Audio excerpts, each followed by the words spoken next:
Hey everyone, how's everything? The memory feature is now available and OpenAI has begun implementing it. As we can see in their blog post, the memory and new controls for the GPT chat are being tested. This means that the GPT chat can remember what you say to make future conversations more useful. You now have control over the GPT chat's memory. I find this amazing because when I discovered this memory feature through some leaks, I was surprised that it could be a real feature, despite being skeptical about the leaks. Now that the blog post is there, I can say that I'm excited to confirm that the leaks were true. Before going into more details, a quick thing: subscribe to the channel and like the video. It helps a lot and you stay on top of everything. I'm here every day chatting about these topics and keeping you updated.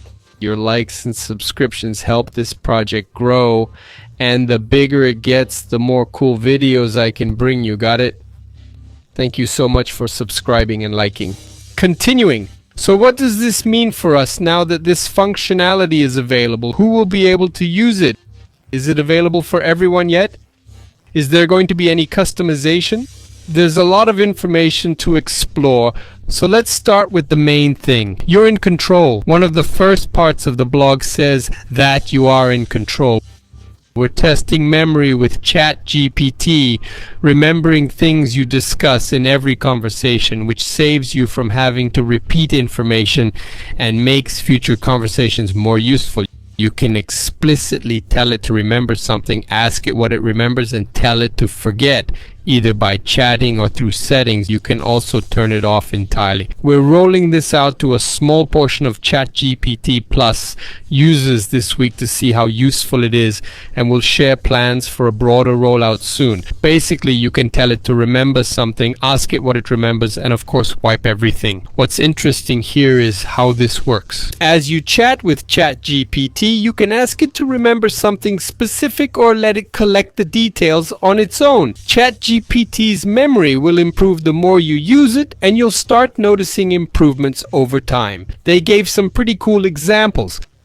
For example, if you express your preference for meeting notes to have deadlines, topics, and actions summarized at the end, ChatGPT will remember that and summarize meetings in this way. If you tell ChatGPT that you have a coffee shop in your neighborhood and you're crafting a message for a post about a new location, ChatGPT already knows where to start. For someone who manages several businesses, this is a massive time saver because instead of starting a new conversation explaining the business and what it's working on, having ChatGPT remembering what's happening is extremely beneficial. They also mention if you say you have a small child who adores jellyfish, when you ask ChatGPT for assistance in making a birthday card, it could suggest a jellyfish wearing a party hat.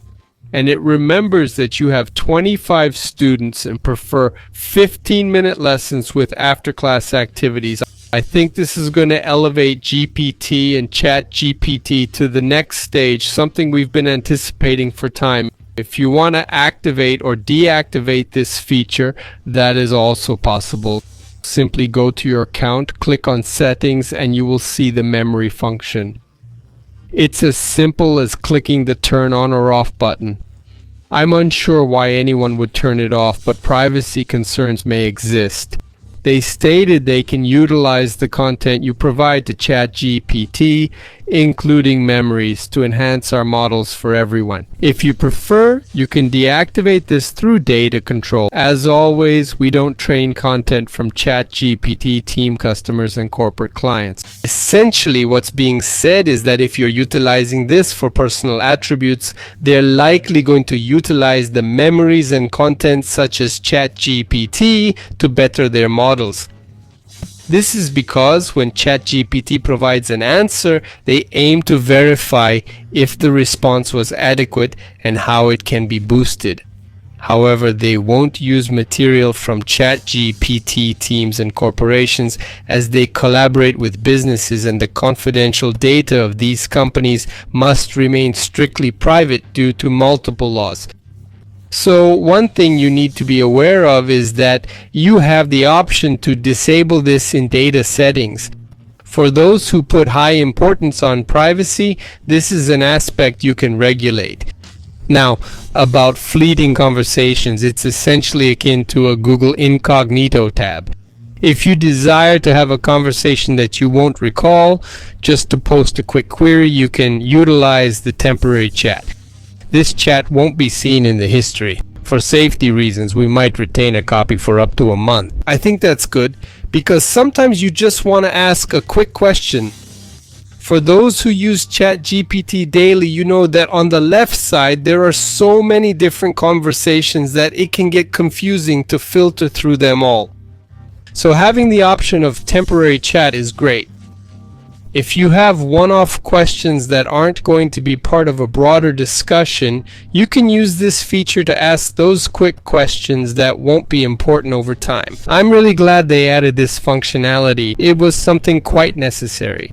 There's also the issue of custom instructions that help ChatGPT be more useful. Custom instructions allow you to give ChatGPT direct guidance on what you want it to know about you and how you want it to respond. This was added in the blog post because I think the custom instructions were kind of forgotten. If you don't remember what they are, basically, when you're chatting with ChatGPT, you can provide a little context. This is quite similar to memory, but slightly different because ChatGPT over time will pick up certain things instead of you having to enter it manually. It's going to be interesting to see the differences between custom prompts and how ChatGPT responds. The OpenAI team and ChatGPT, as they've said before, want a more personalized AI system because that's the future we're heading towards. So this functionality doesn't surprise me. If you're waiting for memory functionality, you can take advantage of custom prompts and make sure you use it while you have this functionality. It's very easy to use custom prompts. Just go to the settings and activate them. They are evolving privacy and security standards. They said memory brings additional privacy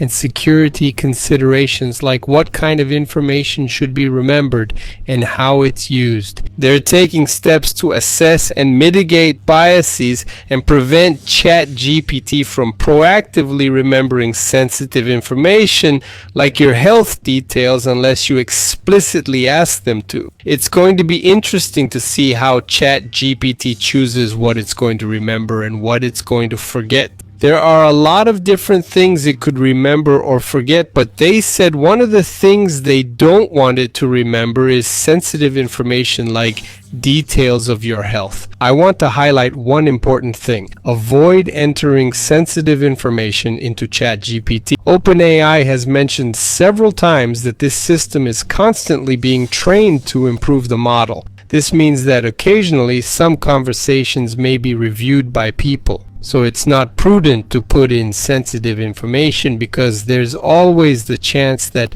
someone reviewing the dialogues will end up seeing that information. We remember what happened with Gemini, where due to competition in the field of artificial intelligence, there's a great interest in improving models by analyzing conversations. So don't put in details, bank details, or anything of the sort that you wouldn't want ChatGPT to remember. They also talked about teams and companies. For team and business users, memory can be quite useful when using ChatGPT for work. The system can learn your style preferences and build on past interactions, saving you time and providing more relevant and insightful responses. For example, ChatGPT can remember your tone of voice, format, risk preferences, and automatically apply them to blog posts without the need for repetition. I think a lot of people didn't notice that part of the ad.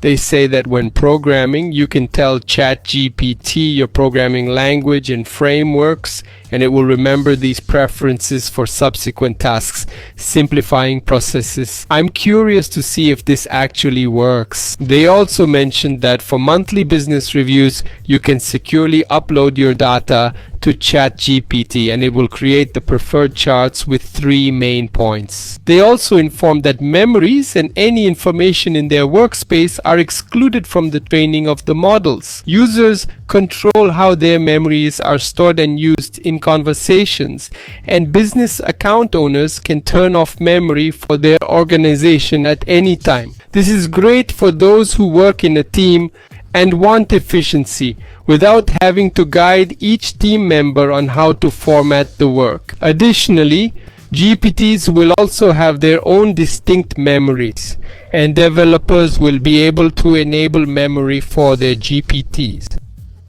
Just as memories of your conversations are not shared with developers, in order to interact with a memory-enabled GPT, you will also need to have memory enabled.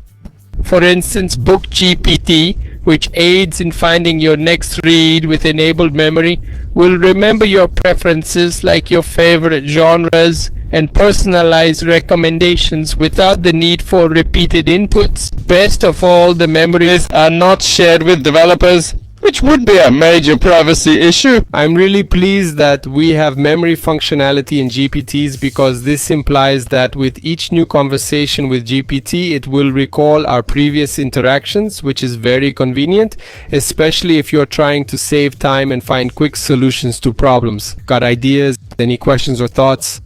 Drop them in the comments. I'd love to chat about the video's topic. If you enjoyed the video, smash that like button, share and subscribe for more updates. Now, up next are recommendations for the next videos which you might find interesting. See you in the next video. Catch you later.